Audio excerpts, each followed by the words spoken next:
Scoperta di rose bianche, una semplice bara bianca. Sono già in tanti a pochi minuti dalle 10 ad aspettare in lacrime, molte donne con il capo coperto dal velo, l'arrivo di Bogdan Stefan Cristoiu, il 29enne annegato domenica 14 luglio nelle acque del Brenta davanti alla chiesa romena ortodossa in zona artigianale a Loreggia. Il rito, scandito da canzoni e testi tratti dal Vangelo, è celebrato dal Pope di Loreggia, padre Nicolae Postulache, e da quello di Bassano, padre Cristian Manastureanu, con altri 4 sacerdoti. Non c'è dono più grande che dare la vita per i propri amici, ripetono. Tanti trattengono le lacrime. Una vita dura, ricordano i presenti, quella di Bogdan Stefan, figlio unico, i genitori morti giovani, aveva tutte le ragioni per abbattersi, ma lui no.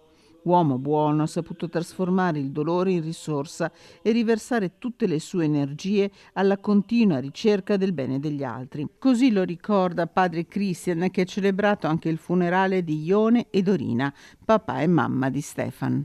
Eterna memoria a Bogdan Stefan, vestica pomenile. Se c'è qualcosa di positivo, come aveva accennato anche padre Nicola, è che oggi insieme tutti e 3, padre, madre e figlio, si vedono nei cieli, si abbracciano e resteranno sempre così. Piccola la chiesa romena per contenere i presenti, tanti sono nella sala vicina, tanti sono fuori, il caldo è intenso, vengono distribuite bottiglie d'acqua. Al rito presente il consigliere regionale Luciano Sandonà, Manuela Marangon, sindaco di Loreggia, Sara Gaiani, sindaco di Villanova e poi Martina Rocchio, sindaco di Curtarolo. Al microfono si susseguono gli amici, quelli della Round Table di Padova. Ho avuto l'immensa fortuna di aver conosciuto non uno di quelli con la maschera, non detto, un vero eroe.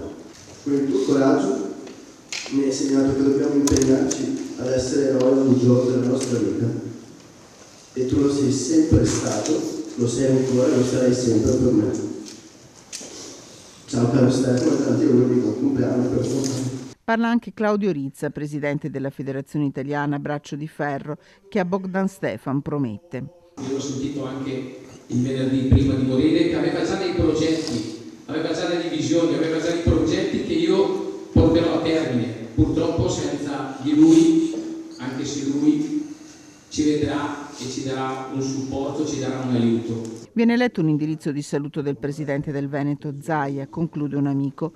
Un'ultima benedizione, poi i presenti sfilano davanti alla semplice bara di questo giovane uomo, così amato, che riposerà nel cimitero di Pieve di Curtarolo.